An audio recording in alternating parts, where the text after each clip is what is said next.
যেখানে আমার হাজার হাজার লক্ষ লক্ষ নেতা কর্মী তার সবকিছু হারিয়েছে, কিন্তু যারা এই কাজগুলি করেছে তাদের তো ছেড়ে দেওয়া যাবে না। যারা ঘরে ঢুকে মাকে সম্মান করতে পারে না, বাবাকে সম্মান করতে পারে না, ছোট শিশু বা নারী কাউকে সম্মান করতে পারে না, তাদের তো ক্ষমা নেই।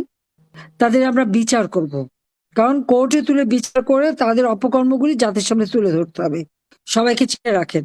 হামলা মামলা আমাদের বিরুদ্ধে দিয়েছে, যারা অপরাধ করছে, মানুষ হত্যা করেছে, সেই 15ই জুলাই থেকে যারা অপরাধ করছে তাদেরকে তো ইন্ডেমনিটি দিয়েছে। ইন্ডেমনিটি দেওয়ার অর্থই তো যে এরা অপরাধী, আর মামলা দিয়েছে আওয়ামী লীগের নামে। কারাগারে বিনা চিকিৎসায় আমাদের একের পর এক জেল হত্যা করে যাচ্ছে ইউনূস। কাজে প্রত্যেকটা জিনিসের হিসাব নেওয়া হবে। আর এভাবে বারবার নির্যাতিত হওয়া যাবে না। সকলে এখন হতে হবে, প্রতিরোধ গড়ে তুলতে হবে।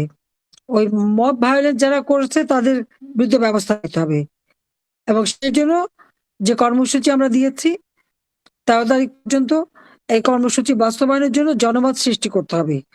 আপনাদের প্রত্যেকটা এলাকায় যত উন্নতি করেছে সেইটা তথ্যগুলি সংগ্রহ করে সেটা লিখে প্রত্যেক ঘরে ঘরে পৌঁছান, মানুষের কাছে পৌঁছানোর ব্যবস্থা করে দেন, এই জন্য যে আমরা তাদের জন্য কতটুকু কি করেছি আর এখন তারা কেমন আছে নিজেরা যাচাই করে দেখুক। আর আওয়ামী লীগের নিবন্ধন বাতিল, আওয়ামী লীগের কার্যক্রম স্থগিত, আওয়ামী লীগকে বাদ দিয়ে ইলেকশন করবে। কেন? আওয়ামী লীগের অপরাধটা কি? অপরাধ একটাই, আওয়ামী লীগ এত অপপ্রচার আমাদের নামে, এত মামলা, এত কিছু করার পরেও এখনো বাংলাদেশের সাধারণ জনগণ আওয়ামী লীগকে চায়, যারা আমাকে চায়। এটাই অপরাধ হয়ে গেছে। সেই জন্য আমাদেরকে ইলেকশনই করতে দেবে না। এই অবস্থার পরিবর্তন ঘটাতে আমাদের একমাত্র শক্তি জনগণ।